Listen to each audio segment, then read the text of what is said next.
মাধ্যমিক রেজাল্টটা আসার পর একটা সাইডের স্টুডেন্ট অনেক খুশি হয়েছে এবং আরেকটা সাইডের স্টুডেন্ট অনেক অখুশি হয়েছে। তার কারণটা হচ্ছে অনেক স্টুডেন্ট আছে যারা মনের মতো নাম্বার পায়নি এবং অনেক স্টুডেন্টও কিছু স্টুডেন্ট আছে যারা ফেল করে গেছে এবং তারা এখন অনেকটাই মন খারাপ চলছে তাদের। কিন্তু সত্যি কথা বলতে এই মন খারাপটাকে আদেও মন খারাপ করা উচিত একদম না।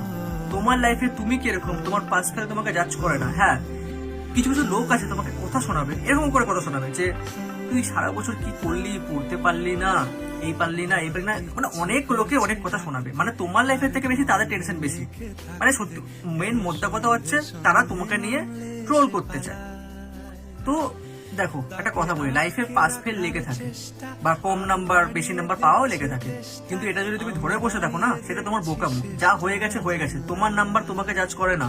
তোমার মধ্যে মধ্যে আরো ট্যালেন্ট আছে, সবার মধ্যে একটা ট্যালেন্ট থাকে না, পড়াশোনা নিয়ে তো সবাই গ্রো হতে পারে না, আদার্স জিনিসও গ্রো হতে পারে।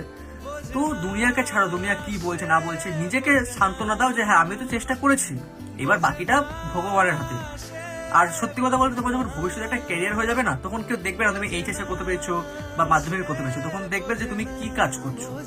তো লোকের কথা বাদ দাও, খারাপ রেজাল্ট হয়েছে তো হয়েছে বা ফেল হয়েছে তো হয়েছে, আজ না হোক 5 বছর পর তুমি যখন সাকসেস হবে তখন এই মানুষগুলোই বলবে বাহ তুই এখন ভালো জায়গায় গেছিস।